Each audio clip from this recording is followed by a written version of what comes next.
I think we're live now, but I'm gonna give it a couple of seconds.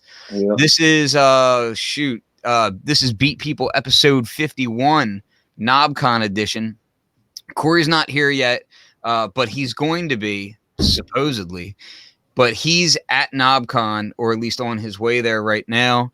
I do know for a fact that KNOBCON has terrible Wi-Fi and internet reception inside of the hall. So I'm gonna try to get a hold of him and tell him to walk his ass out here, so we could see what's up. Let me I wanted to go live so that we went live one time, but let me see what we got going on here. Yo, have you seen any coverage of KNOBCON yet? Because it's early, like it just opened up, so a lot of people aren't even doing that yet. Yeah, I just seen a couple things that's on my IG feed. You know, like a couple of companies I follow, Acid Rain. Who else was in there? Well, we knew what Acid Rain was bringing because they came on the show. So those of you who haven't watched last episode, definitely go check that out. Because dude, that chainsaw is like, yo, the chainsaw was super dope. Like I previewed it at Super Booth. It was dope. Actually, they had the whole lineup of modules, but I'm guessing they had to finish some testing and things like that. But it was definitely dope. Let me turn my stuff down. I just want to make sure I'm not getting any feedback because I got a new device I'm going to talk a little bit about. Let me see if I can find a box. I got the box here somewhere. Somewhere, who knows? So I got a the cloud lifter. So for dynamic mics, it's good to have that extra gain boost, and the cloud lifter has been like an industry standard for forever, but the cloud lifter, in my opinion, it's slightly overpriced. It does what it does, and it does it great, but it's a bit pricey for what it is. All it is just clean gain. What is it doing? All it is it's taking your 48 volt phantom power and creating like a little clean mic pre that goes before your actual pre, right? Okay. So you're sending 48 volts into it to power this thing, and it's like a pre amplifier, right?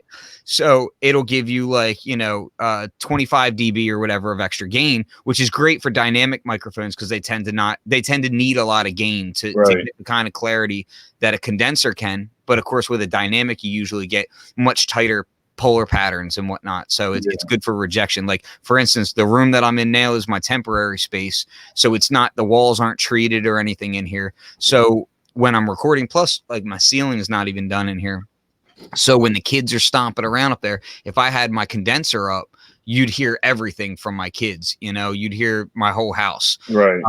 But with a dynamic, it's a little bit nicer than that. That's why I always have this little Elvis mic looking joint going on instead of one of my condenser mics. Well, I found this company, actually, D Steele of MSX Audio. He actually put me onto it. They're called Simply Sound Company, the Simply Sound Company, and the product is called the SS1. I'll see if I can show it to you a little bit here. See if I can see it without me. So it's just this little box right here. Right. So it goes in between two XLR cables, and so it goes, XLR cable from your microphone into it, and then from it to your pre, just like a a cloud lifter, except instead of like a cloud lifter being, I think they're priced around $100 or so, and I think the dual's like $199. This thing's only $60, and sounds great. Like I've been kind of testing it in different ways to see what kind of color it gets. There's a couple of similar products out there. There's the FET head, and somebody else makes something similar as well. And from what I understand, like the other ones tend to have just a little bit more color to them. This one seems to be really, really clean. So I've been pretty happy with it. You probably do hear some noise in my signal right now, but that's not from the mic. That's from my modular. Right. I can actually turn that down. So that's the distortion on my drums. Yeah. So anyway, that's the Simply Sound SS1, which it just came into stock. Like I threw my email in there so that I'd be notified when they came in, and they came in stock, and I was like, yo, let me get that joint. So, where is Corey at right now? Let's see if we can find him real quick. Yeah, man.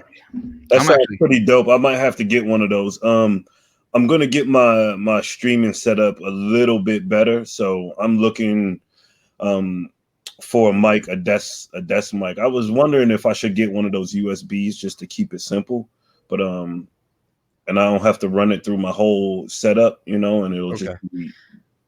All right, well, we're on the air now, so I'm interrupting Ali right now because I'm talking to you. So it's all good. All right, I'll see you in a bit. Peace. All right, that was Corey. He says he's logging in now. I just wanted to check for the people. Yeah. I mean, that's one of the things about the whole like the music and the video thing, which you do a lot of cool video stuff, man. The video stuff that you're doing, I mean, you do everything from like CGI stuff and you know, everything else. I haven't been doing a lot of that lately because I've just been so stuck into like making stuff on my modular. But and plus, you know, I'm working on this module also, so it's like I wanna bring everything together at the end. I want to make a track and then make a CGI video for that track and then, you know, just release it, something like that. But hey, on the new gear stuff, my latest pickup was that U-Scales. It's been pretty dope. I was missing a quantizer. I was looking at the harmonic, but it's like super huge, man. I need. It's a fight for HP in my rig right now. I mean, I can throw my other my travel case up and start putting it in there. I'm gonna, you know, start throwing things in there. But you know, my birthday's on Tuesday, so you know, I got a lot of gas right now. I'm thinking about the Zoya.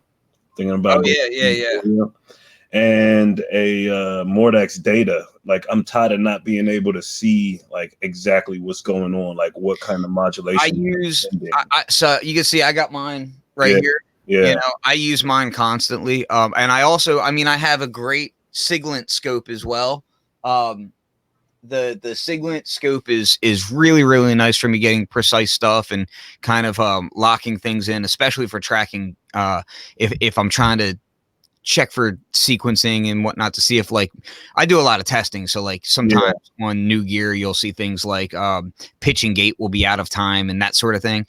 So it's good for that stuff. But honestly, the data is, you know, just as good. It's just a smaller screen. You know, what I mean? It works. It works amazingly. I have a huge, you know, I got a okay scope that I use for like my electronics testing and stuff. And I was, you know, I built a cable to run it to the Eurorack and, you know, stuff like that, but it's just too bulky. And you know, I felt like if I had the data, it would just be so much easier for me to see what's going on quickly. You know what I mean? So I think those are my next two buys, but I definitely need some oscillators, man. I need some oscillators bad. I'm letting people know that I hijacked Corey's account for this stream. So when you see B-Boy Tech typing in the chat, it's actually me. It's Flux stealing his identity. I'm culturally appropriating real hard right now. So yeah, man.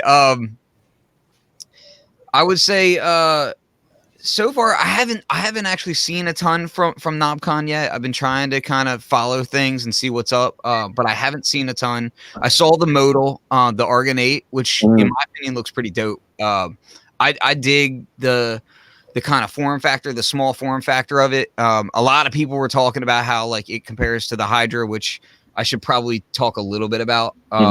Because I don't think we've done any shows where I've been allowed to talk about it yet. But I'll get into that because that's like a much deeper topic and whatnot. But the Argon 8 looks dope to me.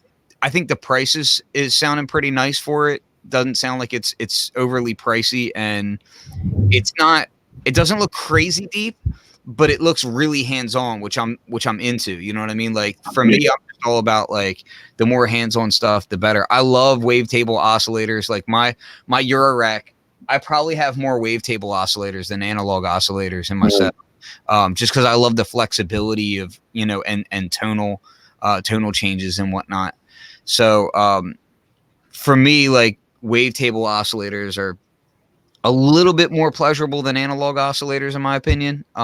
Even like when you talk about like going up into the really high ranges and getting aliasing and all that stuff, I find that stuff interesting. You know what I mean? Right. Like those character flaws are fun to filter. Yeah, it's like, what gives it the character, the flaws. Yeah, I love sending that kind of stuff through, like, you know, a couple of different interesting filters, like bandpass filters. Love that aliasing stuff. Oh, hold on, Corey's in here. Boom. What's up, dude? Yo, he's mad choppy. Am I choppy?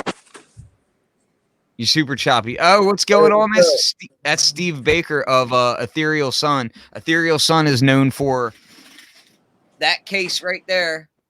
That's Ethereal Sun's handiwork, completely covered in cables and a hot mess right now. But the that Flux with it logo engraved in there, and I got the up top. I got the Ethereal Sun logo in there as well. I absolutely love his cases. So, what's going on, Steve? Thanks, man. Hey, it looks like the studio's going well. No. No. No, it's still just wooden beams at this point. But yeah, man. So Steve is at KNOBCON, and this is your first year being there in a leisure capacity. Oh, it is great, man. It's like hanging out with Corey, learning a bunch of stuff, and because when you're manning a table, you get like 10 minutes, and then people are like, "Wait, I got a question." You got to run back, and so it's been super chill and relaxed. It's I got to see if I can turn you guys up a little bit. Give me 1 second. Yeah. Let me see if there's a way that I can turn you up. I don't know if there is. Corey, do you know if there's a way to turn it up in here? There's a mixer in there somewhere. Well, hold on. That don't work. Let me see. Yeah, I think there's a mixer in there somewhere, but I can't remember where exactly it is. Do we just need to speak up or get a little closer? All of the above, I think. Hold on. I'm going to have to hold this, so. I feel like these intimate moments brought to you by KNOBCON. Yeah, really. Yeah, I don't see any mixer in here at all, so we'll have to. I think I was actually asking the StreamYard people about that the other day. So, yeah, I'm not going to stress it. You guys just need to speak up, and then when people walk past and look at you like you're crazy, just be like, "I'm kind of a big deal." Corey's definitely, man. He's like celebrity here. Everybody's looking at him. Corey, how you doing, man? Like, Steve, they're like, "Who's that guy?" But it's fun. No, it's fun. I got to tell you though, it's like this is the first year where it's like it's not total dude fest. I mean, there's definitely a lot more estrogen here, more women. You know, I noticed that from the first couple of pictures that I saw. I noticed immediately like a much larger female presence. So that's great, because I remember the first year that I went there, it was like, I mean, it was maybe 20-1, you know? Yeah. So probably 50-1. Yeah. Yeah, you're right. Yeah, it probably was. Yeah, because I can remember, like, we used to walk around and it was just like all guys everywhere, and you know, which is, hey, listen, I'm not knocking guys. Okay, I don't want the guys to get offended. I'm not knocking you, but I like ladies too. They can come and play with the modulars too. Yeah, it's good diversity. Yeah, it's increasing. It's good. You guys are giving me basement envy. I'm gonna need to get a basement. Just get a basement. This is what guys from California say to just try to like tick us off. So I can't hear Ali anymore. Yeah, Ali, did you mute yourself? Yeah, my bad. I had screaming kids upstairs. No, I was saying the guy who lives in California who could just walk outside to a beautiful scenery with his rig and he's talking about basement. I'm down here in the dungeon. That's right. I'm about to take a piece out of Ken's book and start getting things together. I just had a couple like flooding things down here, so I was kind of scared to build it up. But yeah, man, what's going on out there? You seeing anything new?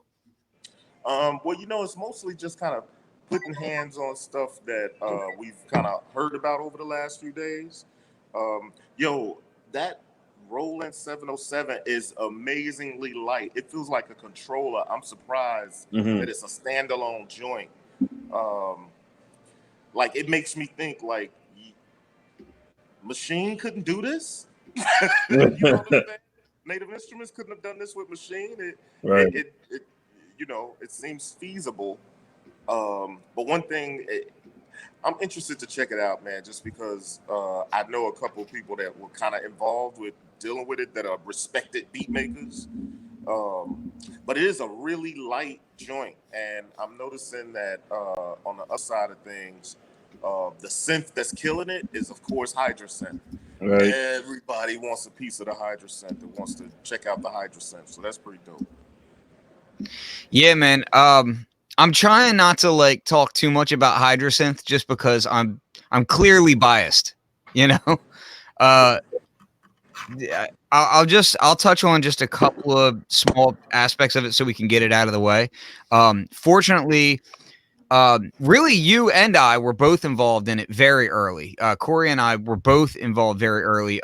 Glenn Darcy, the main architect behind it, is a good friend of both of ours, and he's a really stand-up guy, and he's a legend in the industry. So he was very nice in getting feedback.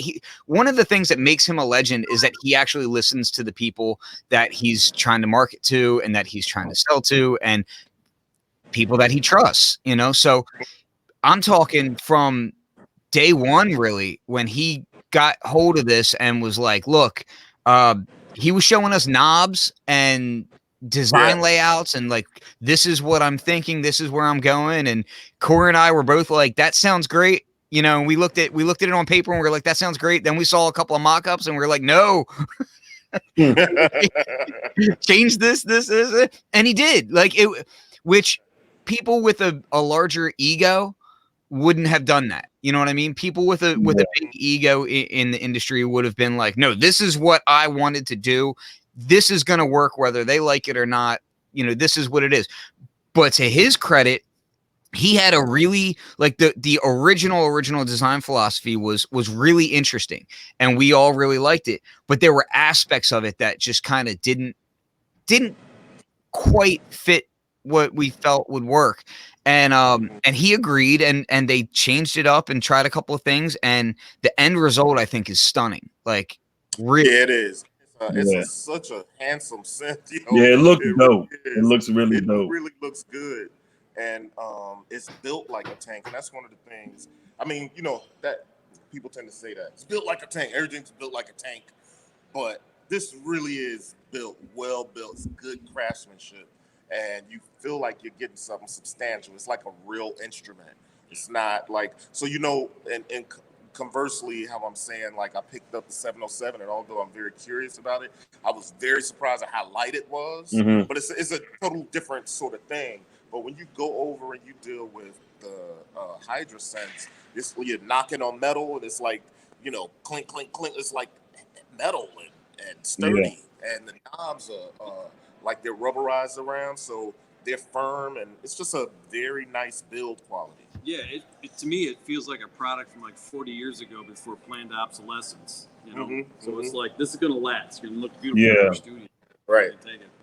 Yeah, it's really, really well done, man. Really, really well done, and I'm happy to see that there's a lot of great fanfare around it.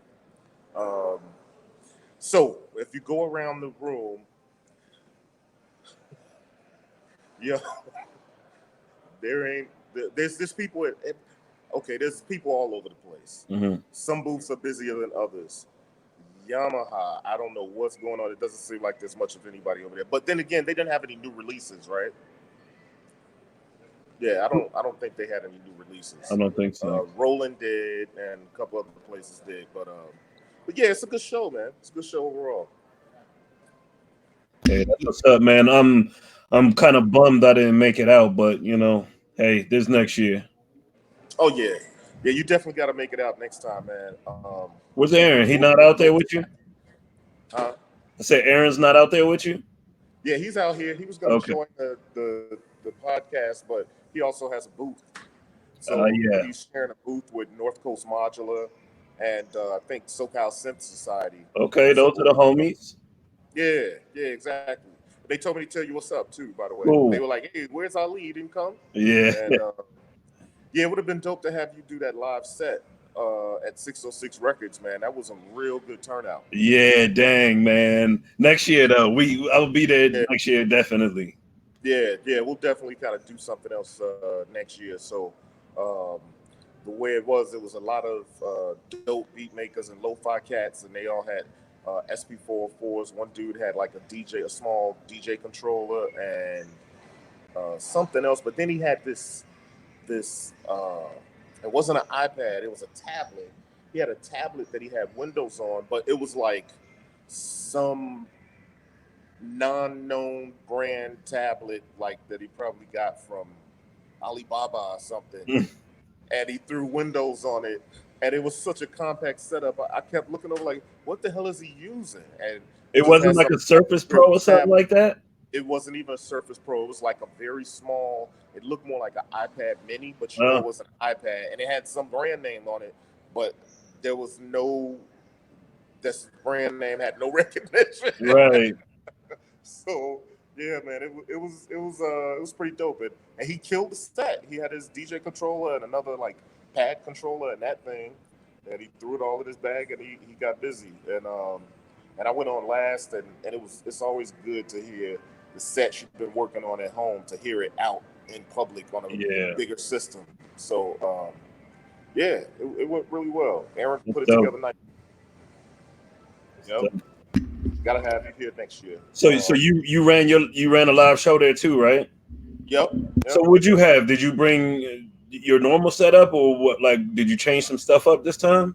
Yeah, I changed some stuff up pretty drastically because I got my wood BeatPPL case with the 6U104. Right. What I did instead is I used the IntelliGel Palette 62. Okay. And I have Octone in there, Plats. Do I have a filter? I must have of course I have a filter. I have the stereo dipole in there. Right. And then I have warps, Mutable Instruments warps, 2 HP delay, and Animodule mixer. And yeah, I mean, with that small setup, I was able to kind of do the same kind of show that I typically would do, where I kind of intro it with some ambient stuff, and then go into it. I sent Ken a link to it so he could check it. I'll send you a link. All right, cool. It's the audio, because I do a rehearsal every time I get ready to do a set. Then I do a rehearsal. So yeah, it turned out pretty well, man. So what I had is the 62, the Palette 62, the output of that going into the Force. Then I had the Force there. Then I had the output of the Force going into the SP404. And it was a nice compact rig, and I got busy with it. Yeah. Div, I was about to ask the same thing as Div asked. Like, how's the Palette 62 case? Like, do you find it's enough space to like do what you need to do? Yeah, I think so. I think what it does is it forces you to think a little more out the box about what you're trying to do and how you're going to do it. Right. Like, for instance, I think the Palette 62 is really perfect for, like, say if I had, just one, like, I haven't tried it yet, but I think it'll fit. If I put, and I like the way these two sound together, the Rossum, this complex oscillator? Mm-hmm. The Panharmonium? Yeah, not the harmonium. No, not the Panharmonium. Oh, dang, I got it on the tip of my tongue too. Yeah, so that complex oscillator by Rossum, and the stereo dipole, because that complex oscillator by Rossum has 3 voices out that can all modulate. The Trident. The Trident. Yeah. So throwing that with the stereo dipole and just the output module and the Palette 62, I think it'll work.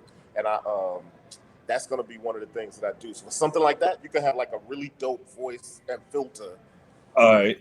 You could just use with a sequencer, and it's beautiful. And then on top of that, because it got that 1U roll. That's what I was about to ask you. What one do you have in there? So I got a couple of 1U IntelliGel joints that I'm going to get, but I can't decide between Steppy by IntelliGel and ONC, because they have a IntelliGel compatible 1U ornaments in prime, and I think that would be really dope to throw in there. Yeah, I was just saying before you hopped on, I just picked up that scales, man. I was missing a quantizer. It's really dope. I've been making some cool stuff with it. I posted something on IG today. Actually, I got it right here. I can play it in a little bit. But yeah, I was saying that any live set that you're doing, I mean, you're not going to bring, a massive case like this. You're probably going to have Steve from Ethereal Sun build you a smaller case specifically for live performance. So, There's always going to be some really hard choices to be made for a live performance, and you kind of have to decide, okay, well, how much of it do I want to be like? Do I want to cram as much functionality into single modules as I can, or do I want to like try to offset it with like modules that are very quick for performance-oriented controls that maybe don't have everything crammed into them at once? So you have to kind of strike a nice balance there, you know? Right. And that's kind of what I tried to do. So since I always put a lot of time into working my my set, like I build a project and build a set into a project in the Force. So literally I'm using my studio case to, you know, create melodies and, you know, whatever the atmospheres and different stuff. And I'll sample that or record so long, you know, so many bars onto audio track or clip into the Force. So I'm really building the core of my performance with that. But then I play just a little bit of live modular synth stuff over the top. So what it allows me to do is to still have as many textures and as much variance as I want, because I'm sampling and recording parts of my live set in the studio. And so it's already in the box. And then so I was able to feel comfortable with saying like, okay, cool, I got this small 62 HP setup, and it's going to allow me to, you know, at least have some variance and sort of fade between the two. Right. Because you know how I like to do? I like to start off with like almost like an ambient piece and then go into, you know, the compositions that I did and kind of keep some of the ambient stuff going over the top and be able to fade it back and forth and trick it out, you know, juggle it a little bit. Yeah. See, like when I go to my travel case, like it knocks me down a lot. So I get that same type of mindset, like, all right, what am I gonna put in here so I can get the most out of it? But 62 HP is pretty small. Oh, it's brutal. It's brutal, bro. Yeah, it's pretty small. 62 HP, it is brutal. But I was able to make it work, and I kind of like the way the setup looks. But here's the other thing, though. I was talking to what is it? Remember the name of that case company? Remember I kept saying we gotta go see that case company, and we met them yesterday while they were setting up. Analog case or the old the travel ones? Yeah, the travel ones, but it's not analog cases, is it? Oh, it's Black Hole Cases. Yeah, I was gonna say Black Hole. So I stopped by Black Hole Cases, and they have their 60 HP cases.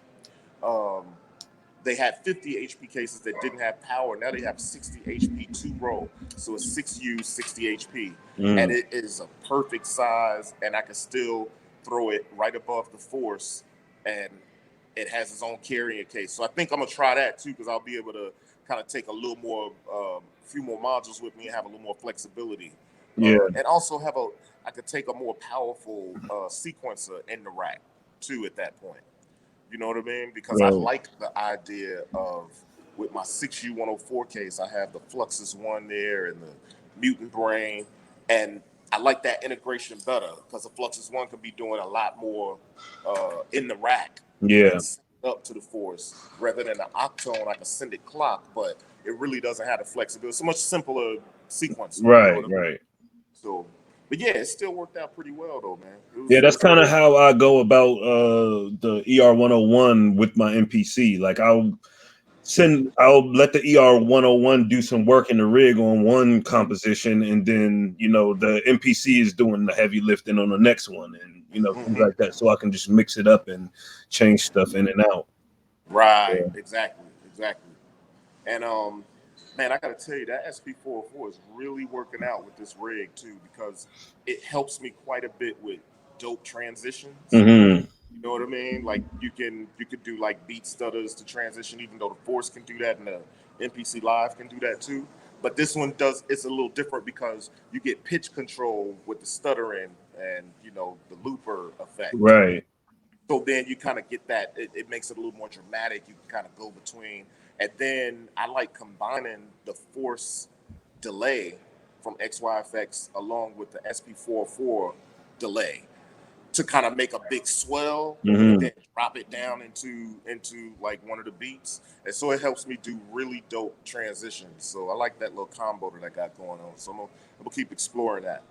So I'm gonna get back to a little bit of the KNOBCON stuff. So so you were walking around the the floors. I think there's what, 2 floors there this year, or is it 3? I think it's. Did you see? I only saw one marketplace. Is there more? Yeah, because they were going with 2 because there was overflow, but then they were saying that they didn't think it was fair to kind of have everybody off, because like 2 years ago we were like way in the front, and then it was like 30 yards, or like maybe like 75, almost 100 yards to walk. Yeah, it's a total different area. So they just, I think somebody pulled out, or a few that pulled out, so everybody's in one room, which is much better. So they got the bigger booths around the edge, and then more in the middle. So it's no, it's really good. Everybody's there, and then downstairs is where they're doing the DIY stuff, the builds. There's kind of a jam room where they're going to perform tonight. They'll do that kind of stuff, which is cool. So yeah, it's nice. It's all kind of compact together. In fact, even Suit and Tie Guy took his rig and gave up his his booth, and he's kind of out in the hall. So it's kind of cool. Yeah. Nice. So if everything is all kind of in the same area, and people are walking around, what are you seeing people gravitating towards this year? I've seen a good amount of people over at Synthesis Technology. Mm-hmm. Yeah. And, he's got the new Hyperion breadboard out, right? Yeah. We saw that last night. So that's like a DSP effects processor that can also do models of some of his older modules as well.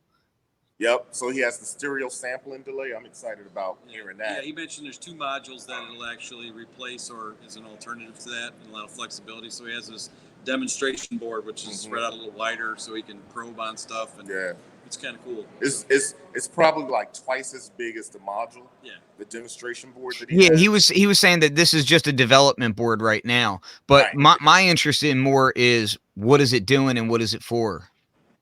So it's basically, the way he described it quite simply is like his own version of like a H9 in Eurorack format. I'm gonna oh really? Yeah. So he has a lot of different models of effects, like he has a shimmer reverb. He's talking about putting a looper in there. He has a couple of delays, and he said it would go like, I don't know how many, 12 minutes or something. He has some crazy stuff, like some 12-minute reverb or delay. Yeah, delay. He has the capability to do it. Now, whether or not he programs it to do that in the end, it depends on what's what. So yeah, this is the breadboard right here for the Hyperion. Yeah, man. It's so basically, just so people can understand, this development board that you're seeing here, all the chips that are above the screen, right over here, these are actually going to be all underneath of this screen. Yeah. Okay. So a lot of the things that you're seeing on the top and bottom down here are actually going to be hidden, and like he does like dual, triple, and quadruple layer boards and that kind of thing. So all that stuff will actually be way more compact, but this is how he does his development to make sure everything's working right. But yeah, this is something that I'm very, very, very interested in, and I believe he is doing a Kickstarter for it. Yeah. Yep, he is. Yeah, and some of the stuff, Ken, that he was asking, he's doing some research, kind of like you were talking earlier about with Glenn. He said one of the things in the past, he didn't have enough attenuators for different parameters, so he has a whole extra set of layers, and he's trying to find out, is someone going to take advantage of that or use that, or can I save some real estate? Because I think he's talking like 48 HP. Yeah, 48 HP. Or 50, and he may want to even cut it down a little bit. So he has these attenuators for dry and wet. Yeah. Because I guess there was a module that he had before that didn't have dry and wet knobs or attenuators on them. And, he was like, but you could just use your VCA, but people were giving him crap about it. So he has like dry and wet knobs on these. And he says, if it's not that important for people, I can just, you know what I'm saying? Who's going to be modulating with that stuff? And we can 86 those knobs and make it a little, drop a couple HP off of it. Not drastically, but maybe from 48 to 40. You know what I mean? Yeah. 48 to 32, something like that. Yeah, and everything's in like 1 page or 2 pages. I don't think he has 2 pages deep on this. Yeah, I think it's just 1 page. Yeah. But then you can scroll through the algorithms, you know what I mean? So you can use the data wheel and go up to the top and scroll through the algorithms, shimmer, reverb, delay, resampling, delay, and all of that. Yeah. And then you get all of your buttons there. He has like 4 buttons right beneath the screen. where you can select whatever parameter that you can control with the data wheel, or you could change the parameter because some of them have different ones. So like you'll go to a resampling delay or some other delay that he has on there, and they may have a tape delay, a something delay, and a something else delay. Right. You know what I mean? Yeah, BBD delay. Got to get that Bell Biv DeVoe delay in there. And, did he have a reverb? Yeah, he had a reverb in there. It's a shimmer reverb. Okay. Yeah, he said he was staying away from like a classic reverb. Like he says, they're not going to get that Eventide kind of sound but he said, because that guy's been doing that algorithm for 20 years or 10 years ago. So, this has been a few weeks, but it sounded, yeah, it's like it's more good. Yeah, I'll be interested to see how many different effects he decides to put into that thing, and what the flexibility of that module ends up being. I will say that I was looking at some of the pictures early on from his Facebook page, and he was showing things like his deflector shield and I think a few other modules in there, and they were only using like 15% of the CPU. So he showed that. He said that 8% of it is the scanning of all the buttons, and so a lot of them were like that. The biggest one was was 35. Shimmer? Yeah, I think it was the looper. It was the shimmer. Shimmer was like 35%, but the rest was like 13, 15. And 7. One of them was even like 7%. So that makes me wonder whether or not he's going to allow effect chaining or anything. Yeah, that's what I was going to say. Are you going to be able to chain the effects at that point? I asked if you could chain. He goes, no, but you can do separate effects on left and right and control them independently. Okay. Yeah, so then you'll basically end up having this multi-effects unit that you could use multi-timbrally almost. You know what I mean? Like use left for one effect and right for the other effect, run 2 different oscillators or whatever signals into it. 2 mono signals, Yeah. So, what he did say, we were talking about modules like this thing that tend to have a ton of algorithms in them and how most people don't even bother using them. So he said he didn't want to go too deep into having millions or hundreds or even dozens of algorithms. But at the same time, he's got a lot of power in this thing. I feel like his design aesthetic, he's going to add more. For more or less the majority of his modules, his design aesthetic has always been like, do like a couple of things really well. And then and don't go overboard like that. Like even his more complex stuff, like the E352 is more of the E350, and it does more. It can do some FM and that kind of stuff, but he tends to stay like more of the principle of modular, which is like let the module do something specific and then go from there. Which I'm fine with, because when you do start, like I had multiple distings and I got rid of all of them because I hated changing algorithms in those things. You know? It's annoying. Yeah, because it's kind of like reading Braille when you don't understand Braille. Like, I mean, for me, it's just annoying to have to pull out PDFs every time I want to use it. Right, I have to go to this website on my phone to tell me which algorithm is where and scroll to it. I barely use my disting because of that. Disting is cool. Like it's a great module, but I keep begging Oz. I'm like, dude, just make it twice as wide and give it a screen with a little bit more info on it and a few more knobs. That's all it'll take, just a little more info. And so I like the way Paul Shriver's effects module is going to be, because it's like selecting a preset on a synth.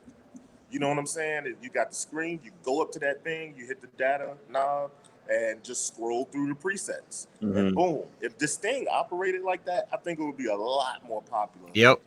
And I don't think people would mind if it was twice the size. If you had a screen where you knew exactly what you were selecting and not having to do all kinds of hexadecimal and weird combination things. You know what I'm saying?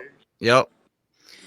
Yeah, man. So aside from SynthTech, anything else? I saw that Warmstar Audio has their new stuff, which I don't know if you got a chance to check out. I love the new panel styles. I actually spoke to him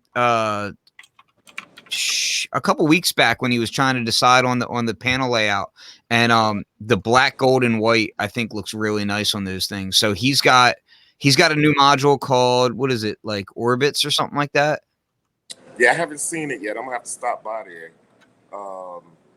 because I got in a little later than I expected to. Hanging out at a couple homeboy studios went way too. I can't even say late. It went early in the morning. I mean, if people were commuting to work on Saturday morning, I was with them coming back from the thing. So I got here a little later than expected. So I haven't seen everything. But, you know, it was good to see the Acid Rain Cats. They're over there with their new, what's it called? So they got the chainsaw. Yeah, the chainsaw. They got the chainsaw over there playing. It sounds good. And then they have their drum voice that is probably going to be doing some demos tomorrow. And it looks good. It's a little bigger. It's like 10 HP rather than the typical 8 or whatever it is, the typical 4. This is the Warmstar Orbit that I was talking about. Oh, nice. It does look nice. Yeah, I'm showing this stuff because I'm a fan of basically everything they've been doing. I use the Benz module a ton, and this new aesthetic that he's doing, I'm hype about. So I'm actually going to see if I can't finagle a way to get. I want that panel and knobs for my Benz because it looks really, really sharp. But I honestly haven't seen what the Orbit does yet, so I'm really interested. He tends to do some really great. I'm about to stop by there and do a video and get some video of him demoing it. Yeah, because he tends to do some really great like combinations of different utilities and whatnot. I know he's got a really cool filter called the Mountain as well. So I'm interested in checking all that stuff out. You know what? Getting back to Roland, because I know we had talked about the MC 101 and the 707. So when I went over to the Roland booth, I was kind of telling somebody, because they were setting up, and I was kind of telling somebody like, yeah, the 101 can play samples, but it doesn't sample. Because remember we were talking about that, and he was like, oh, but it does. And I'm like, well, it doesn't have inputs on it. He's like, well, you can sample through the USB. So you could do audio over USB from your computer and sample that way. So you can't do the traditional audio input, but if you're kind of doing like, you know, think about a lot of the beat makers that are doing YouTube digging, you know what I mean, a digital sampling. So they can do that on 101. So it basically is just like half of everything from the MC 707s. 8 tracks is 4 tracks, polyphony, you know, 4 versus 8. And then, you know, you don't have the inputs, but you could do it over audio, the sampling and all of that. And it comes with like it comes with the same synth engine, but probably not all the presets and, you know, stuff that's in there. But it's pretty nice, though. I keep saying it. I feel like I'm more interested in the 101 than the 707. Corey, you just got real quiet. Did something cover up your mic? I don't there you know. go. You moved your hand or something. Oh, yeah. Stuff was over or something. Is that the mic up there? Maybe it is. Must be. Okay. So I'll keep my hand on the side. So yeah, the 101. I'm very interested in the 101 and the 707 too. But I like the idea of the 101 being even more compact. And you know, Lil Bad Snacks was getting busy on that joint in the promo video. Lil Bad Snacks, huh? Yeah, Lil Bad Snacks. Her name is so gangster. Right, but so not. Yeah, right. Exactly. I'm so not. Lil Bad Snacks. That joke. She's in Old Dirty Bastards crew. So think twice about it. So the Rolands are out there. Have you gotten a chance to check out the Jupiter XM and the Jupiter X? I have not. They didn't even have the XM out. I don't think they really out. The Phantom. I think they have the Phantom on the table, but not the. I didn't see the XM, so I'll have to walk through again. Did you get a chance to touch the Phantom at all? Yeah. Did you get a chance to navigate the screen and see how responsive it is? Not yet, because they were setting it up when I was. I would do that for me because I've heard conflicting reports about the screen. So I'm curious from my perspective. I'm just curious, man. Because I'm very interested in it. I don't necessarily want to spend $3,500 for a workstation, but I'm done with workstation. I'm interested in it. Like, you see, that's the thing is I was done with workstations years ago, and now I'm kind of like circling back around. Like, oh, it's nice having those bread and butter sounds in an off-board bit of kit. Yeah, I don't know. I'm just so happy to get away from it. I don't tend to use those types of sounds that often either, though, because like if I need an electric piano, I got a Rhodes. You know what I mean? Like if I need strings, I got some great contact libraries that Right.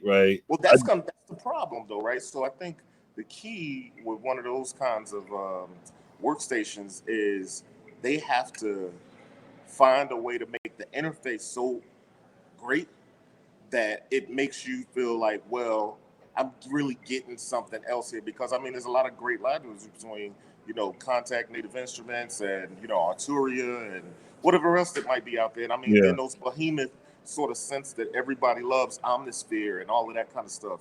You know, some stiff competition for romplers like that nowadays and workstations. And I've never really been totally interested in them, but at the same time, I know somebody like St. Joe, he's gonna love that kind of thing. I think he would love to have one, but $3,600 and $4,000, yo.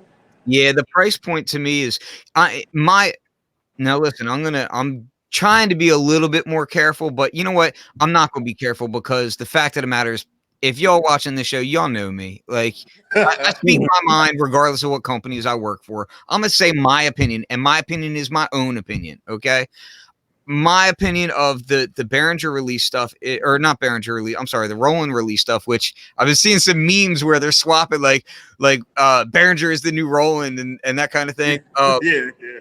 But no, like my opinion of it is like a lot of the stuff that they showed is kind of old tech in new clothing, and then high, like new price point of like high premium. Like they said, like the Jupiter X is like a premium thing, but then they said, well, the ACB of the System 8 was too CPU intensive.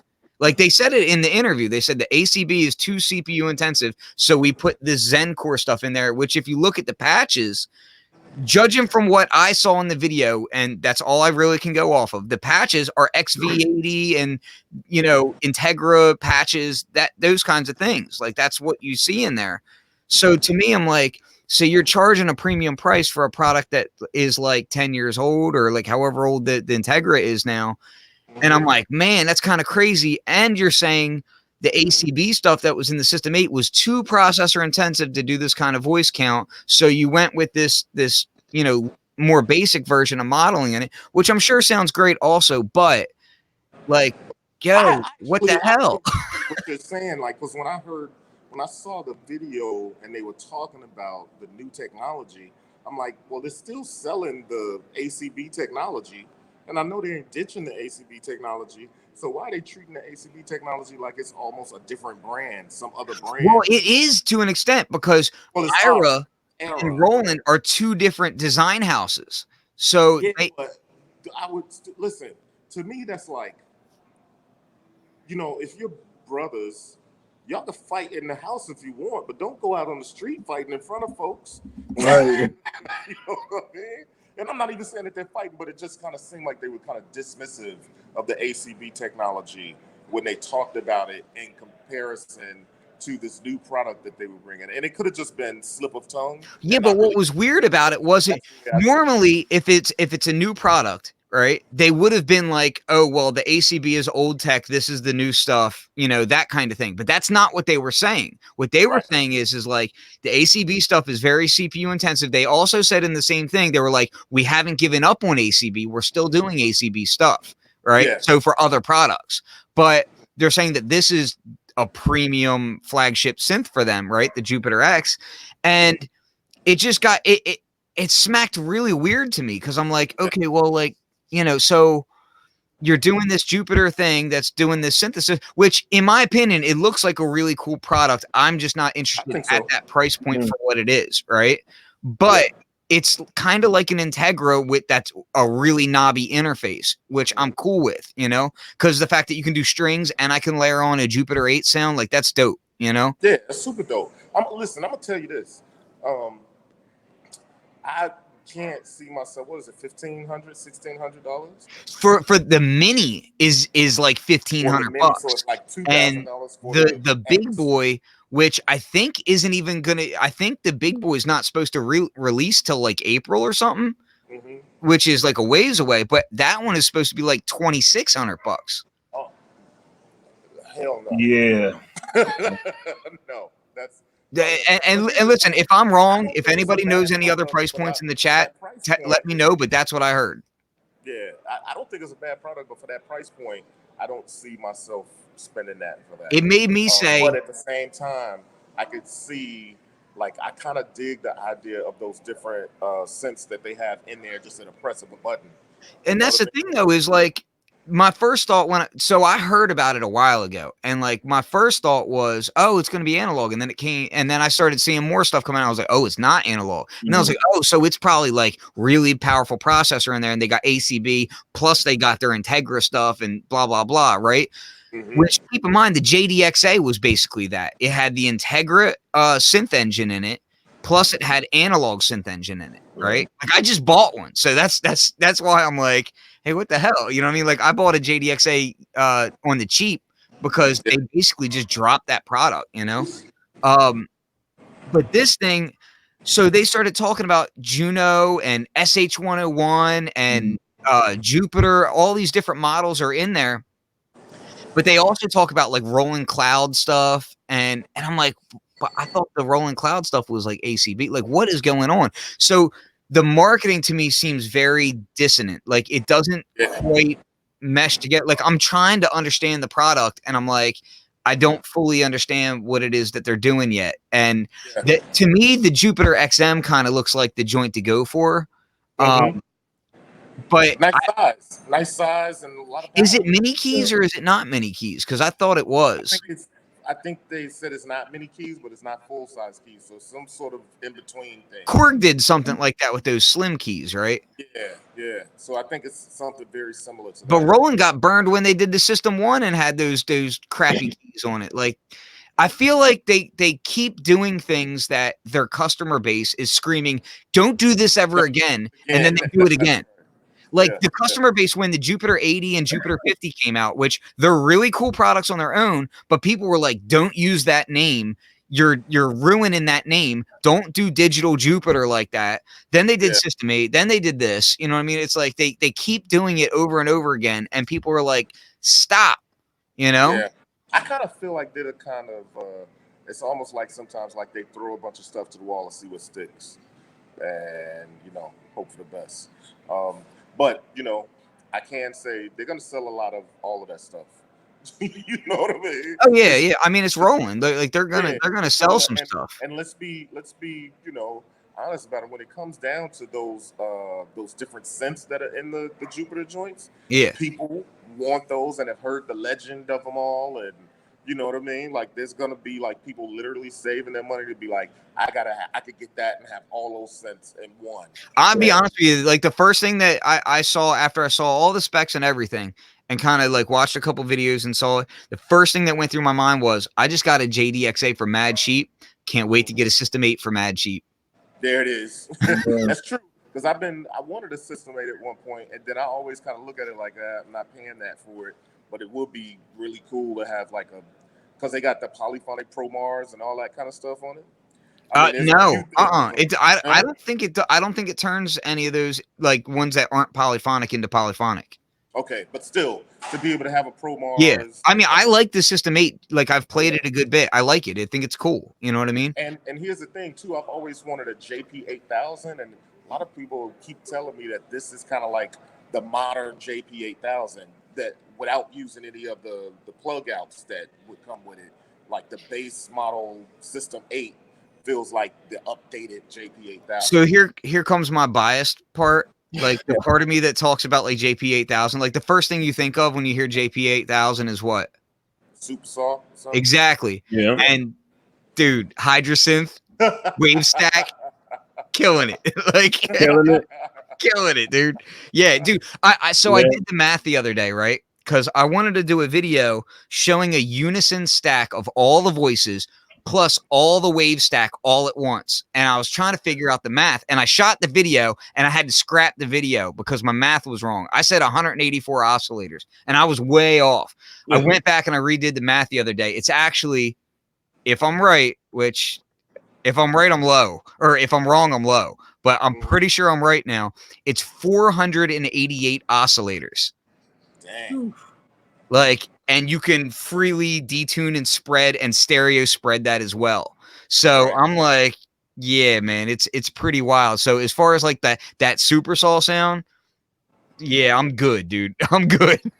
But you know what? Though, ultra saw. JP8000 though, I don't know that I care about the super saw so much as I did. Like I really like the pads and strings and stuff on the JP8000. Yeah, the string sounds were cool on it, but I don't think that there's anything that I could do on that thing that I can't do on the Hydra now, especially with the Hydra having you have an option in the Hydrasynth. And if people don't know what I'm talking about, I'll point it down here somewhere. Here's the Hydrasynth. In the pre-effects area, you actually have a lo-fi section, and you can change the sample rate of the synthesizer in there.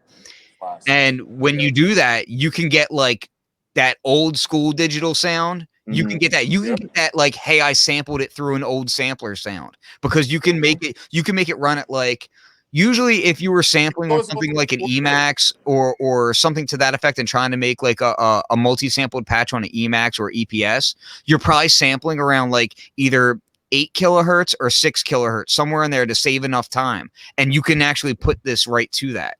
So it makes it sound like a vintage sampler, which is dope.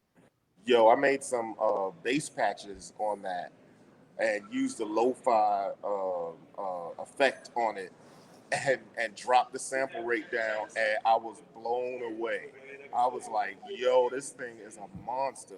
And you know, I haven't even had enough time to really truly explore it deeply, but that synthesis engine is killing things, man. Really, really a powerful synthesis engine. Super powerful. And Ali, you're gonna need one in the studio, man. I know, man. I know. I was telling Ken, like, my birthday's coming up soon, and I'm getting real mad gas, man. I'm looking for a lot of stuff. But you know, I was telling him, like, I really need a Mordax so I can just see like what's going on with my modulation and get it tight. Like, I think that's something. Like doing it by ear. Okay, it's taking too long at this point, you know, like I think visually seeing my waveforms will give me it'll make my workflow quicker, right? It helps out in a lot of ways. One, it also can give you a frequency display, which is really, really useful. Yeah. And then two, the fact that, you can just dial stuff up and like see exactly what's happening. You get a better understanding of your own patches that you're doing already. Right. And you'll learn from them, and then you can patch up faster the next time you patch up. Yeah. So, I mean, what I'm really looking at is that desktop. How much is the desktop, by the way? $7.99. Yeah, $7.99. That ain't much. Yeah, the desktop is ridiculous. And if you decide to get a keyboard later, you can probably stack them for 16 voices. No, I mean, I don't need another keyboard. I got my virus back there. So my virus. But that virus isn't polyphonic aftertouch with a full-length ribbon controller. I don't need all that bells and whistles, bro. Hold on. That sends CV. So you could use it all as a CV controller for your modular. True. But you know, I'm trying not to, you know, go overboard. I want to keep my setup simple, because I felt like when I had all of this plethora of stuff, right, it was so much that it's like, all right, where am I gonna go when I'm limited? When I got my stuff, I gotta tell you, Ali, when you say I'm trying not to go overboard, and I know that just to your right is like. I literally see the octopus of wires poking out the screen. Right. No, I know what you mean with a bunch of synths and other hardware like that. I mean, it's inevitable, right? Yeah. It's inevitable. You're gonna go overboard because that's the kind of people we are. But yeah, exactly. for now, I just want to keep it simple. But definitely, Hydrasynth is definitely on my radar. But because it's a $8.99 type of thing, right? I'm like, I could get 3 or 4 modules. You know what I mean? So I'm kind of in that balancing act right now. So what I'm gonna probably do is be like, hey, babe, my Christmas present. Yeah, word. No doubt. Yeah. Well, yeah, man. I gotta say, I like what you've been doing with the Novation joint too, yo. Yeah, man. A couple of your vids. Man, this thing is a really, really flexible thing, yo. At the end of the day, for $350, man. Oh my gosh, like, yeah, it's pretty dope, man. Like, just to be able to beat. Go ahead. It's the Novation. What is it again? This is the circuit, and then over here is the mono station. Yeah. Just to be able to go on a road and like on a 15-minute road trip, have a quick thing that'll power on with batteries and a speaker built in. That's what I like. Yeah, but I mean, honestly, the speaker sucks, right? But it does, but it's dope for when you're sitting on you sit it on your lap and just kind of noodle. Yeah, I really like that. But you're not getting that full thump, right? So I usually do it with my headphones, but I mean, dude, you can get that off-grid mod bap type swing on this thing, like, and that's a new update too. Yeah, the off-grid stuff. It's totally off-grid. Like, if you play it super sloppy, it will play it back super sloppy. That's what's up. They needed to do that, because when I did the review, I was like, yeah, we need to loosen that up a little bit. But you know what was cool is that I noticed that there's a couple people that were well known for using an SP404. Yeah. That when they did like the sample flip update on that joint, a couple of those dudes started using that almost exclusively. Yeah. Because it was kind of like you get some of the flexibility of the 404 with a wonky sort of sequencer. But then that sequencer is a little more flexible than the 404. Right. And then on top of that, you get a synth inside of there also. And effects. 2 cents. You know what I mean? 2 cents. So yeah, that's a pretty good value right The other thing about that circuit that not everybody seems to know is the circuit is actually one of my personal favorite synthesizer engines. It's the Ultranova. Like that engine that's in there is actually the Ultranova engine. And I love my Ultranova. I still use it to this day. Like, I love the Ultranova. Yeah, it sounds really dope. I've been making patches and being surprised. Like, man, this is, some really nice stuff coming out of this. Yeah, and just the ability. Okay, so you got 2 synth voices, right? So when this thing is by itself, you only get 2 synth voices, right? So you got 4 drum lanes and then 2 synth lanes, right? So sometimes it's like, all right, you're using 2 synths and you want some bass, right? But then you can just, as long as it's in poly mode, you can just go down 2 octaves and play a bass on that same track under what, that high melody that you played. So you're getting polyphonic too. Right. So, and then what you can do is just switch your patterns out. So you'll have one pattern with the bass and the high in there, and then one pattern with the high, and then another pattern with just the bass. And that gives you the ability to switch them in and out and create your song. So you can come up with a full composition on this thing. It's just a couple tricks that you have to learn to use. And honestly, my son can turn this thing on and use it and make a beat. Yeah, that's what's up. Yeah. So I want to ask you about one other thing. For KNOBCON to go look for 4MS, because I think they're there. They are there. I just talked to them. Yeah, I wanna know what they're up to, because I think they got their new sample player thing. Oh, I don't know, but I know they had the I'll check, but I know they had the 4MS spherical wavetable navigator pretty prominently. Yeah, they just came out. You have one of those, right?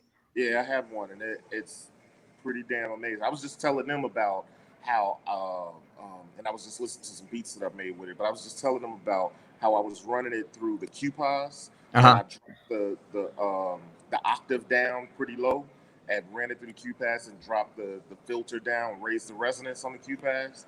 And the bass that came out of there, and I've done that. I've used the beats that I've made with it that I use that bass. I've actually rocked that show, that live set at the Troubadour and at Noise Bug. And I swear to you, the rumble that comes out of them speakers when that part of the composition comes up, and I had to let them know. I was like, I don't know if y'all realize, but when I throw this spherical wavetable navigator through a really dope filter like QPOS and drop the filter down and raise the resonance up a little bit, it rumbles everything. It's like, it's pretty incredible and really unexpected. And they were like, yeah, we love to do that. another company that I'm really interested in, that I saw they got some new stuff is WMD has a new kick drum called the Crater. Yeah, yeah. Have you seen that? It up. Yeah. I'm trusting you to get your butt over there and check that out for me, because I'm super interested in all their new drum modules. I think they're killing drums right now, man. Yeah. Like they got the Crater. What's that? Was it Fracture? Yeah, that's the like percussion type thing, or the Dude, that thing looks so dope, man. I gotta get those in my rack, man. Like for real. Man, I'm just counting down my days until I start my drum rig, man. It's kind of hard because I'm an MPC guy, but I really want to be able to. You can sequence it from your MP. No, I know I can. I just, I think my first thing is going to be like the SSF Entity bass drum, because that thing put out some dope 808s, and that's up there for me too, man. Like the Entity is really, really high on my list right now.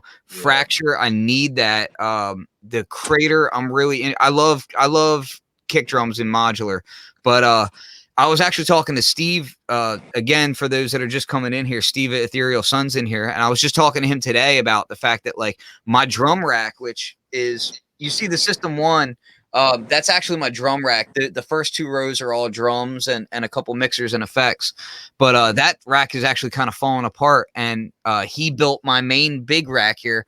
So I was talking to him about for my next rack, I needed to decide, do I want to do 2 small racks, one for my drums and one for my other stuff, or do I want to put it all into one rig? So yeah, that's something that I'm heavily considering right now, is how I'm going to go about my next rack, but it'll be with Ethereal Sun for sure. I also want to get over to ALM. What do they got? They got the sampler thing that's spelled all funky. Yeah, the squid sampler.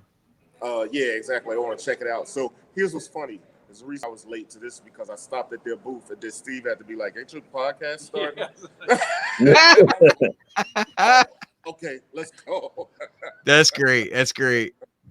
Yeah. So yeah, I definitely got to kind of make my rounds tomorrow. I don't. How late are they open? I got to check and see that.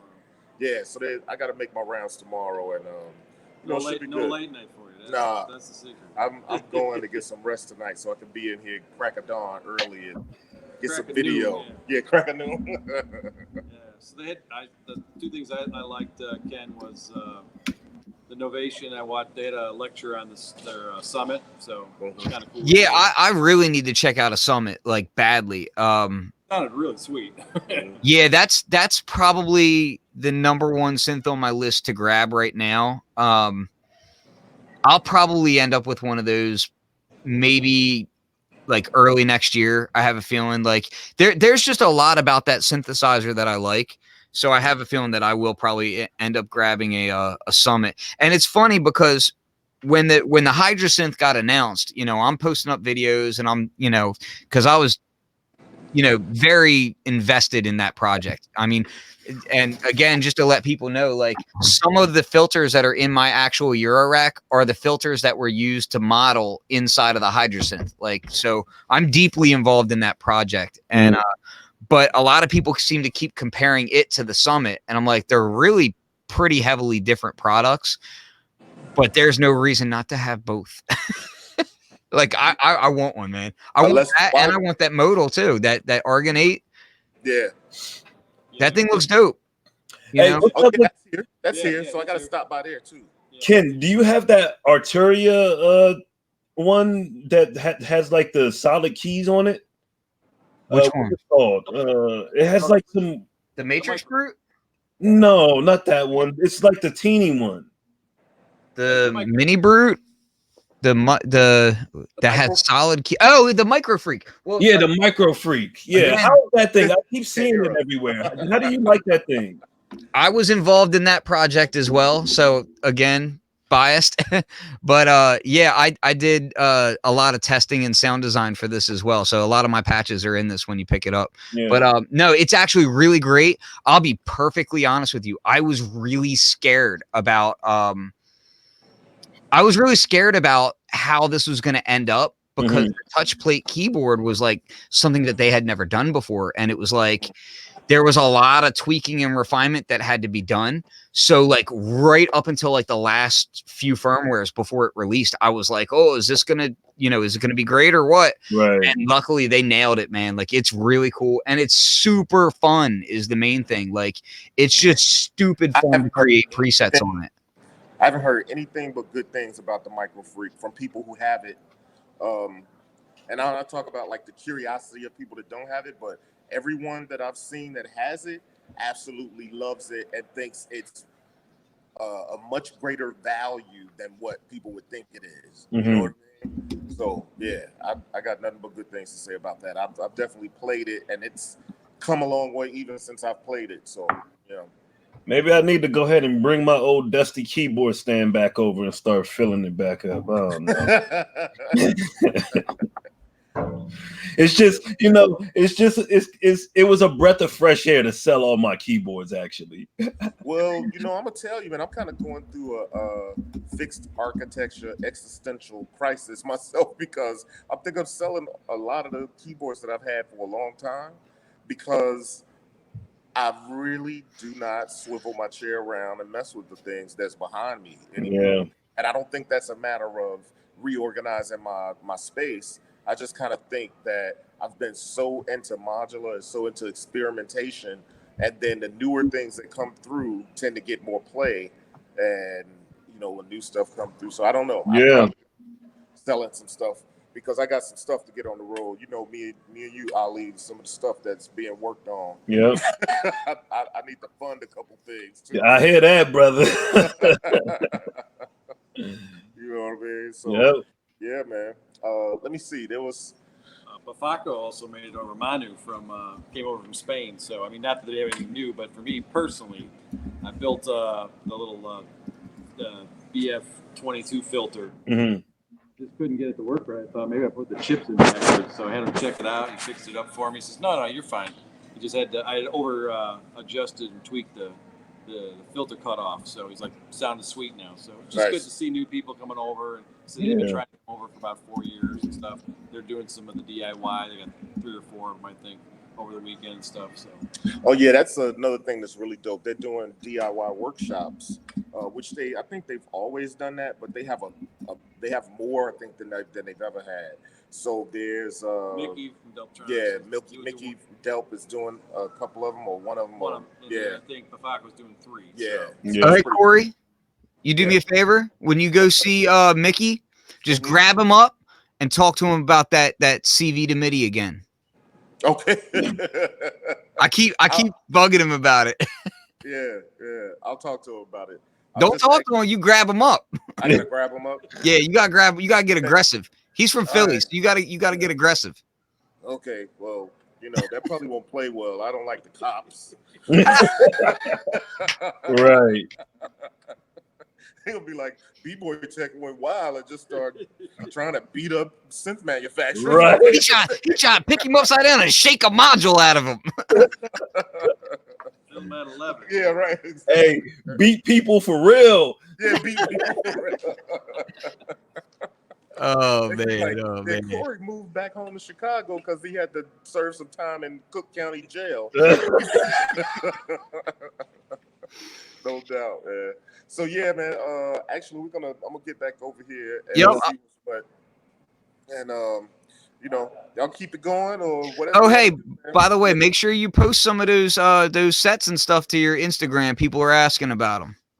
Oh, cool. I will. Actually, I may be doing something tonight, but I'm gonna do something on Monday night too. And I got somebody. I had a homeboy of mine who I know graduated from Columbia College Chicago doing film, and I had him stop by the beat set at 606 Records.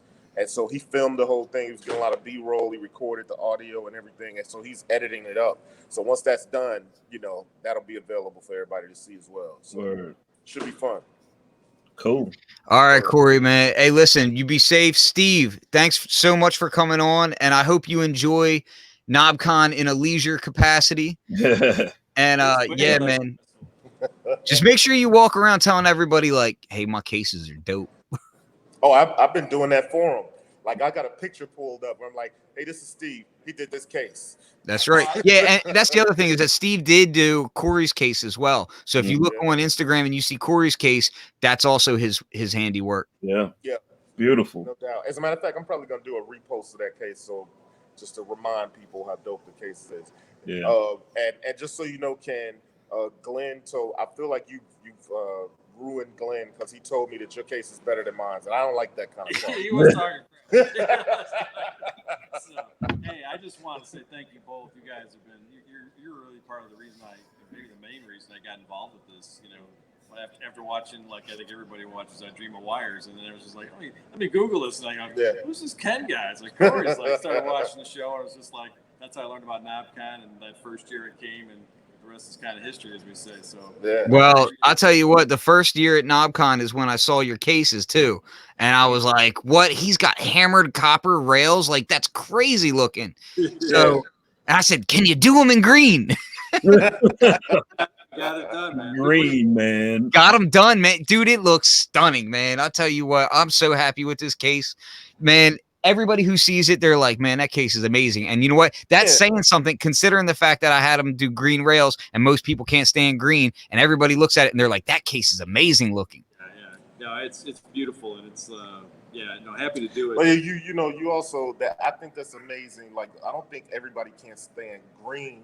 I think people are shocked by the Ken green. Right. You should just go ahead and copyright a green because I should, man. It's Flux with it green. Right. I was just happy to nail the color. Man. Yeah, and you did too. Like, I mean, dead on first try too. Like it was like, as soon as he sent it out to me, I was like, oh my God, this is exactly it. Like, this is perfect. So I couldn't be more happy with it. Plus, under blacklight, it looks nuts. Yeah, I bet. Yeah, it glows like super bright under blacklight. Yeah, no doubt, man. That's sweet. All right, well, look, Corey, why don't you guys get out there, have some fun, be nice to Dom and the ASM crew, and man, have a great evening. He's having the time of his life, man, because everybody is so like looking to check out the Hydrasynth, and you know, I mean, I think it's a cool moment for him and Glenn to kind of see the attention that it's getting, and we went to dinner the other night. Before I get out, we went to dinner the other night. It was me, Glenn, and Dom, and Justin from South, whatever, Synth Society. I can't think of it right now. And there was a few of us, and also Daniel from Sweetwater. Yeah. Okay, yeah, Daniel Fisher. Yeah, Daniel Fisher, and we were all there, and it was cool to have him there. And he was talking about, he was literally walking around the show with a Hydrasynth under his arm the whole time. Yeah, with the desktop. Who was doing that? Daniel Fisher. Yeah. Oh yeah.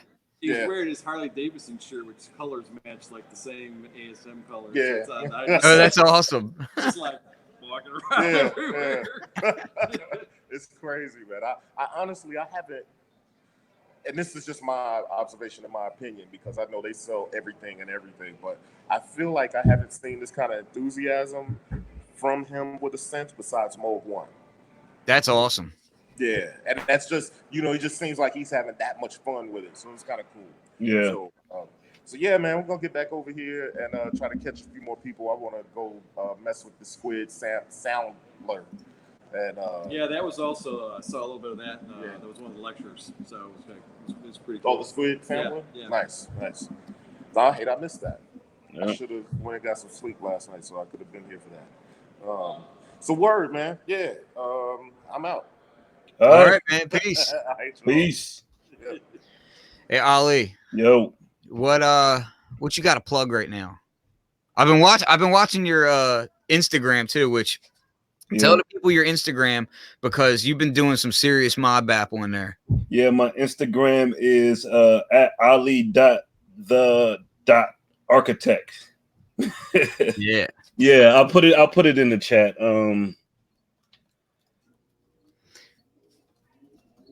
Yeah, that's my Instagram. But yeah, what you saying? What I got going on here, or what you talking about? In general. Nothing much, man. My homeboy's about to come up. We about to get some double rack bap going on. You know what I'm saying? My homie Zach, he comes through it like every other week or something, and we just he brings his rig out with him, and we set our shit up and just start going at it and see what we come up with. Nice. Almost every single session we have, we end up with something pretty cool. So I'm excited. He's coming out tonight. We're gonna have a few beers and just kick it, man. Have some fun. You know, just do some experimenting with the modular, man. That's all I'm really about now. You know, that's why I said, like, I'm so glad I sold all my keyboards and all of that stuff, because it's like, this is what's fun to me now. Like, I don't want to menu dive. I don't want to do all of that stuff. I mean, it's cool. I'm sure I'll get back to it one day, but I'm about this modular stuff right now, man. Yeah, man. I feel that, you know. Yeah, we're gonna have to get up sometime again soon. So, because I did manage to get down your way for the Chuck Levins event, which was yeah, cool. Man, just let me know. I'll drive out there. I know we're only like an hour. Yeah, we're not that far. Yeah, it's not that far. So yeah, we'll definitely link up and just have a jam session. Yeah, I'm after this, I think what I'm gonna do. So Hydrasynth has been my main focus for like the last year. So right. I've been grinding heavy on it. That's why I've been a little bit slower on my sound packs. That's why I've been slower on a lot of different things. But now that project's pretty much in the can, it's almost in the can. Yeah, now I got some other projects in the works. Matrix Brute beta is happening now. So people that have a Matrix Brute and are excited about seeing an update for the Matrix Brute, it is on the way. It'll be out, you know, in the near future. So be aware of that. I'm going to do a video series on the Delta Sep A from Radical. And I will say this, I don't want to do it half-ass. Right. And that module is way deeper than it looks. So I'll probably do a bunch of Instagram stuff first, like of me kind of learning it and getting, you know, really getting the feel of it. But it'll probably be, if I had to guess, I'd say it's going to be at least 3 weeks before I do a full deep dive video where I really get into it. Right. I'm still going to be doing more on the, I got that MOK Wave Razor, that oscillator. I'm still doing more on that because that thing's so deep that it's right. Like every time I turn it on, I learn something. Yo, the stuff that I heard you coming out with that thing, it was crazy, man. And then you were moving your finger across the screen and changing. Yeah, that was pretty dope, man. Yeah, that thing is wild. So I'm still working on that. And yeah, man. So I got a lot of stuff going. Today, I've been chomping at the bit to do this. So I got my iPad out. And I have a dedicated audio interface, and I'm hooking it up. So I'm gonna have, you know, Eventide just released the black hole reverb onto iOS. So like, you know how like you could have an H9 and then control it from iOS. Well, now it's actually in iOS. So all you need is a class compliant USB interface. Plug your gear into it and run that, and it's like kind of like having an Eventide space, you know, right there on your iPad. So I'm going to be doing some experiments with that with my modular tonight. I've been chomping at the bit to do this. So because they got the multi-tap delay joint, and they got the micro pitch. So I'm gonna mess with some you know that app AUM. So AUM, I'm gonna do different like chains of them and kind of, like I did a little bit on my phone messing with it, which was really cool too because it'll run on phone. But I wanted to put it on my iPad to just kind of get used to that. So it's pretty cool. I feel you. Yeah, man. I'm just going to be messing around, like I said, with the homie today. Probably like just diving a little deeper into IntelliGel scales. Like I just got it. So. Oh, yeah. You just picked it up the other day, right? Yeah, I just picked it up the other day. I'm going to be doing a how I use it on Grand Terminal soon, and probably do an update for scales also. That reminds me. Look at this. What you got? New module for Ken. Check this out. You ready? Yeah. I just bought this. And colorful.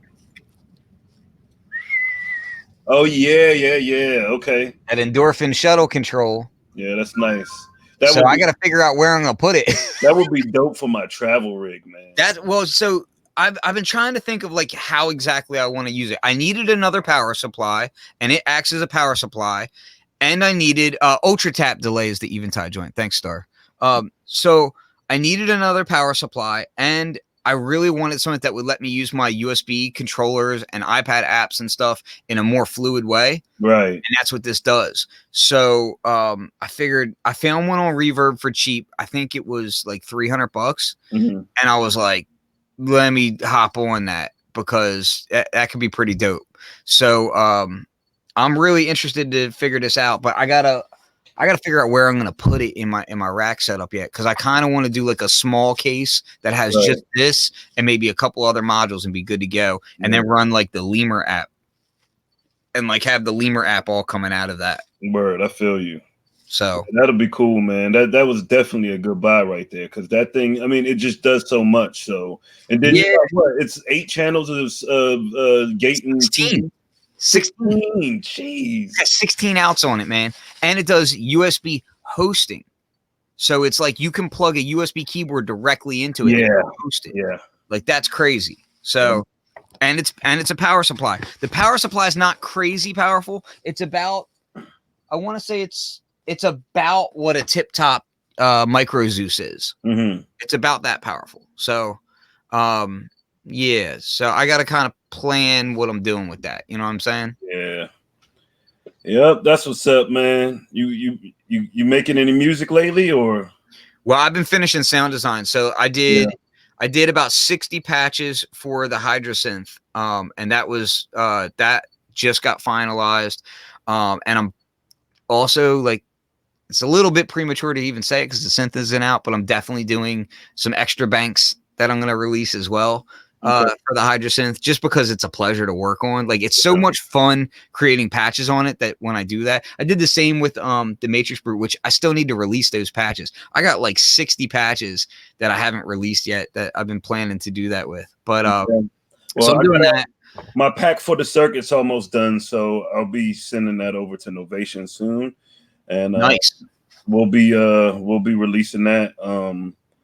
Yeah, man, I'm just gonna, after tonight, I'll probably make some music with the homie. Once he leaves, I'll probably make a couple more extra patches for the circuit and just see where I want to go, and then start getting these beats together and making this video. But yeah, I'm almost done with that, man. And yeah, I have an EP. I have an EP's worth of stuff that is pretty much done. I just need to kind of finish mixing it and that sort of thing, which I'm probably going to send it over to Steele and have him mix it, because I might have to ask Steele to mix my stuff, because I literally have 8 months of music that's unmixed. Yeah. Like daily. So and I trust his ear. I like his aesthetic when he mixes, so I'll probably do that. And yeah, but I'm not like in a rush to release it. But it's done. Like it's sitting there. I want to have something by the end of the year. You know what I'm saying? I want to have some, because a lot of people are asking me like, where can they hear my stuff and stuff like that? And it's just like, man, I'm making so much. Like every day I come home and it's like, I don't want to freaking mix. I want to make something new. You know what I mean? And I've been doing this for the last 8 months, like new. So I really have to just like slow down a little bit and get this stuff mixed. But yeah, I'm doing some stuff, some side project stuff in your area too. That's not even hip hop or mod bap. So with an indie group out there. So if people want to check out Anarchist Drum Machine, and if they want to check out West Western, we're going to be doing some weird stuff pretty soon. But cool. Yeah, so that's kind of like really under the radar. Hell yeah. All right, well, look, man, you have a great night and get to it. And thanks, everybody, for watching. And like I said, on Instagram at Flux302, on Instagram, Ali.the.architect. Yep. Nice long Instagram tag. But no, it's easy enough to find him. It's easy enough to find him. Yeah. So, all right, peace. All right, I'll leave y'all out with this.